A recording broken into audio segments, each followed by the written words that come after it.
नहीं please don't interrupt, interrupt मत कीजिए आप, इंटरप्ट मत कीजिए Amik, don't interrupt, don't interrupt, enough of this, don't interrupt Amik, do not interrupt, मुझे अपनी बात पूरी करने दीजिए अमिक जी, मुझे अपनी बात पूरी करने दीजिए। ये आपका तरीका बहुत घटिया तरीका है, काउंटर का मौका आप दोनों को मिलेगा।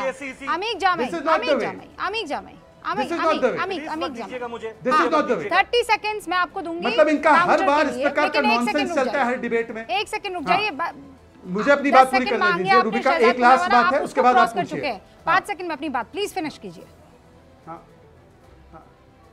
रुबिका जी, जब राजीव गांधी की दुखद हत्या हुई थी तो आमूमन रूल होता है कि उस सीट की रीपोलिंग के लिए या उस सीट पर वोटिंग जो स्थगित हो जाती है। हाँ। पूरा चुनाव स्थगित कराने की कहीं पर परंपरा नहीं थी। 1 महीना चुनाव स्थगित रहा, राजीव गांधी की अस्थियों को पूरे देश में फिराया गया और उस सिंपैथी पर वोट लिया गया कांग्रेस के द्वारा। हिस्ट्री याद दिलाई जा रही है। इलेक्शन कमिश्नर को 30 सेकंड में जवाब दीजिए, 30 सेकंड में जवाब, उसके बाद मेरे बाकी इलेक्शन कमिश्नर इनके जमाने के। मेरा मुझे डिस्ट्रिक्ट के नाम बताइए जहां पर डीएम को प्रेशर किया जा रहा है। कहना है कि सीसी का काम, अच्छा आप चुप रहोगे? समाजवादी पार्टी का सिर्फ ये कहना है कि जो ये अमिक जामई, आप पहले तो अपनी बदतमीजी अपने घर में और अपनी पार्टी में सीमित रखिए। गुंडों की और सड़क छाप लोगों की पार्टी जो आपकी है ना, इतना गुस्सा कर रहे हैं। घर में चलाओ या अपनी पार्टी के मंच पर चलाओ, अपनी पार्टी में और अपने मंच में चलाओ। 1 सेकंड, शहजाद पुनावाला और बताओ, शहजाद पुनावाला, अमिक जामई, दोनों रुकिए, दोनों शांत हो जाइए, पहले शांत हो जाइए, पहले शांत हो जाइए।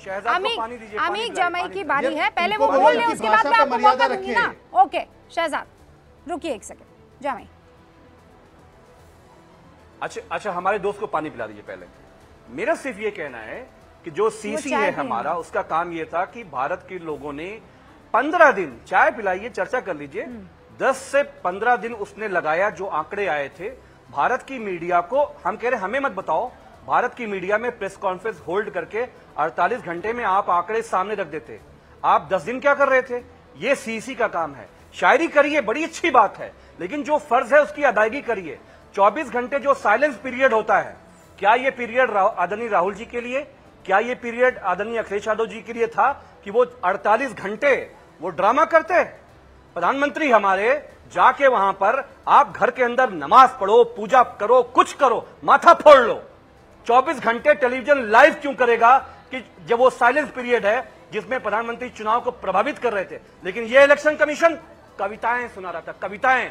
समाजवादी पार्टी को दिक्कत इस बात से, और देखिए एक बात समझ लीजिए, समाजवादियों ने इस देश में तानाशाही के खिलाफ लंबी लड़ाई का हमारा इतिहास है। किसी से डरते उड़ते नहीं है, कोई भी हो, दुनिया की कोई ताकत हो भारत के अंदर, कोई किसी से नहीं डरता है। लोकतंत्र में कोई किसी से नहीं डरता है। इंडिपेंडेंट इंस्टीट्यूशन है अमिक साहब, उसका जो काम है वो उसने नहीं किया। लोकतंत्र है, जितनी मजबूती से आप अपनी बात रख रहे हैं, उतनी मजबूती से आपके सवालों का जवाब यहाँ मिल रहा है। ये लोकतंत्र की खूबसूरती है। Shehzad Poonawalla, I give you time, लेकिन उससे पहले मेरे 3-4 मेहमान और हैं, उनको एक बार अपनी बात रख लेने दीजिए।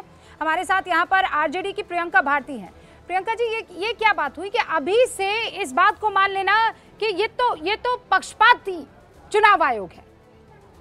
जीत गए तो सब बढ़िया, नहीं जीते तो हमें पता था ये तो पक्षपाती है। यानी आपके मन में कहीं ना कहीं इस बात को लेकर आप कॉन्फिडेंट हैं कि कल हम नहीं जीत रहे हैं, इसीलिए तो प्लान बी तैयार कर दिया है ना आपने। रूबिका जी, जीत को लेके तो हम इफ और बट रखते ही नहीं है।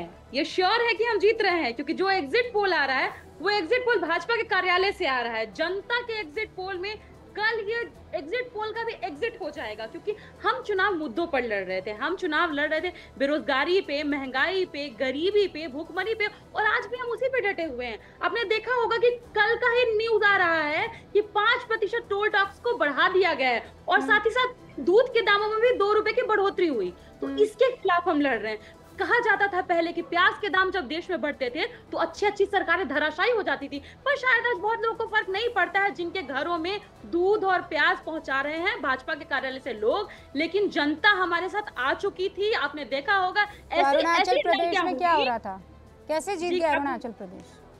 क्या बोल रही हैं? दूध और ये टोल टैक्स और ये सब बढ़ रहा था, तो ये भाजपा के कार्यालय से जा रहा था उनके पास, तो कैसे जीत गए? 60 में से 46 कैसे जीत गए?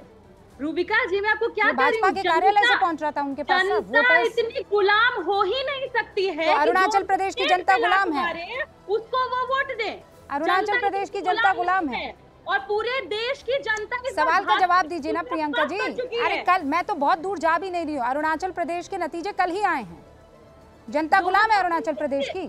2019 के नतीजे भी आए थे, जिसको लोगों ने देखा था कि कैसे सैनिकों की लाशों पर वोट मांगे गए थे, लेकिन तो ये इस बार तो आप लोग कह रहे थे पुलवामा नहीं हुआ ना, पुलवामा जैसा कुछ भी। इस चुनाव में तो फिर मान लीजिएगा ना, अगर कल आपने जो कहा है वो नहीं होता है और जो एग्जिट पोल के नतीजे हैं वो एग्जैक्ट होते हैं, तो मान लीजिएगा ना। हम क्या कहें आपको, शुरुआत करने से पहले बोल दिया ना, इफ और बट का कोई सिचुएशन नहीं है। इंडिया की सरकार ओहो, ये कोई बच्चों का खेल थोड़ी है, हम जीते तो सब खेल है, नहीं जीते तो आपका खेल खराब है। शहजाद पूनावाला जल्दी से जवाब दीजिए। मैं तो कह रहा हूँ कि यही प्रियंका जी और बाकी की यहाँ पे जो जमात आती है विपक्ष की, अब बीच में फिर से बोल गए रूबिका जी। शहजाद पूनावाला के वक्तव्य में भी इंटरप्शन रखिएगा। नहीं ऐसा नहीं किया है मैंने, सब जानते हैं ये तो। नहीं आपको किसी ने रूबिका जी किसने कितनी देर बोला है, ये आपके सामने है, जनता के सामने है। ये सब फालतू की बातें हैं। और इनके 3 पैनलिस्ट 30 सेकंड शहजाद प्लीज जवाब दीजिए, उसके बाद 2 बार बोलने का मौका मिला, अब मुझे बोलने दीजिए। मैं तो कह रहा हूं कि यही चीज तो ये जमात 3 महीने पहले मध्य प्रदेश, छत्तीसगढ़, राजस्थान के चुनाव के लिए बोलती थी ना। कितना सही हुआ इनका एग्जैक्ट पोल वाला आकलन। अरुणाचल प्रदेश में जहां पर भारतीय जनता पार्टी के पास कुछ चंद वोट थे, आज 2 बार सरकार बनाती है, और जिस कांग्रेस के पास 50% वोट थे आज वो 5% पर आ गई है। सिक्किम में तो नोटा से कम वोट मिला है, वो एग्जैक्ट पोल है ना कि वो भी घर पे मैन्युफैक्चर हुआ है। प्लीज बीच में नहीं, प्रियंका जी अपनी अपनी बारी पे। रूबिका क्यों आप ऐसे करवा रही है? रूबिका कम समय में भी बोलने का प्रयास करता हूं, उसमें भी 10 बार डिस्टर्बेंस, तो मुझे बोल देने दीजिए। बार बार ब्रेक करते हैं फ्लो, कैसे चलेगा डिबेट? मैं अपनी बात को पूरी कर देता हूं। अभी अमीक जी ने कहा कि साइलेंस पीरियड को वायलेट किया गया। अरे भाई, प्रधानमंत्री ने तो कुछ नहीं बोला, वो तो तपस्या साधना कर रहे थे। परंतु 26 तारीख को वायनाड का जब चुनाव था, राहुल गांधी कैंडिडेट थे, उसी दिन पर जाकर वो कांग्रेस के लिए रुकिए ना, ऐसे डिबेट नहीं कीजिए। आई प्रियंका जी, ऐसे डिबेट मत कीजिए ना, बोलने दीजिए। 30 सेकंड उनको दिया है ना अनइंटरप्टेड, फिर मैं दूंगी आपको 30 सेकंड। हाँ मैं दूंगी प्रियंका जी, क्यों फिक्र कर रही हैं आप, क्यों फिक्र कर रही हैं, मैं दूंगी। ओके शहजाद बोल दीजिए। मेरा पहला पॉइंट ये था कि क्या एग्जिट पोल्स के बारे में इन्होंने यही सारा विलाप किया था मध्य प्रदेश छत्तीसगढ़ में, क्या हुआ उस विलाप का? उसके बाद इन लोगों ने अरुणाचल प्रदेश का जो एग्जैक्ट रिजल्ट आया उस पर क्या बोले? पूरी करने दीजिए बात रूबिका जी प्लीज। उसके बाद मैं पूछ रहा हूं कि 26 तारीख को वायनाड का चुनाव था, तब साइलेंस पीरियड था राहुल गांधी के लिए। राहुल गांधी उस दिन पर कैंपेनिंग कर रहे